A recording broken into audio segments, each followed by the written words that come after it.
আসসালামু আলাইকুম। আজকে আমি আপনাদের সাথে এই সুন্দর পুডিং রেসিপিটি শেয়ার করব। চলুন শুরু করা যাক। প্রথমে আমাদের 3টি ডিম লাগবে। নরমাল ডিম, ফ্রিজের ডিম নিলে হবে না। ফ্রিজে থাকলে ডিমগুলো 30 মিনিট আগে নামিয়ে রাখবেন।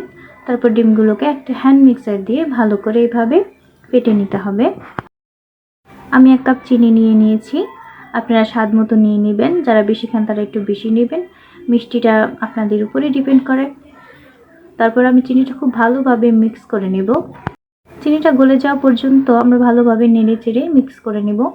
আমি 1 চামচ দিয়ে দিচ্ছি ভ্যানিলা এসেন্স। আমি হাফ কেজি দুধ জাল দিয়ে ঠান্ডা করে রেখেছি। এখন সেই দুধ দিয়ে দিব। হাফ কেজি দুধের মধ্যে 3টে ডিমই নিলে যথেষ্ট, পুডিংটা পারফেক্ট হবে। তারপর ভালো করে নেড়ে-চেড়ে আমরা এটাকে ভালোভাবে মিশিয়ে নেব। একটা পুডিং মোল্ড নেব। আমার কাছে পুডিং মোল্ড নেই, আমি কেকের মোল্ড নিয়েছি। আপনাদের কাছে পুডিং মোল্ড থাকলে নেবেন, না থাকলে টিফিন বাটিতেও হয়। আমি অফ ক্যামেরায় ক্যারামেলটা করে নেব। পুডিং বানাতে ক্যারামেল লাগে। ক্যারামেলটা ঠান্ডা করে তারপর আমি এই মিশ্রণটা ঢেলে দেব। আমার ক্যারামেলটা সম্পূর্ণ ঠান্ডা হতে 1-2 মিনিট সময় লেগেছে।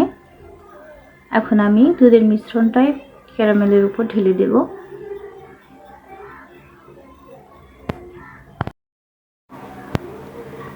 চুলায় একটা হাঁড়ি বসিয়েছি এবং একটা স্ট্যান্ড দিয়ে পুডিংয়ের বাটিটা বসিয়ে দিয়েছি। হাঁড়িতে পানি দিতে হবে পুডিংয়ের বাটির 4 ভাগের 1 ভাগ, যেন বাটিটা পুরোপুরি না ডুবে যায়। এরকমভাবে পানি দিয়ে ঢাকনা দিয়ে বন্ধ করে দিবেন। ঢাকনাতে যদি কোনো এরকম ছিদ্র থাকে তাহলে ওটাও বন্ধ করে দেবেন, যেন কোনো হাওয়া ঢুকতে না পারে। দেখুন আমার পুডিংটা হয়ে গেছে। আমার পুডিংটা হতে 30 মিনিট সময় লেগেছে।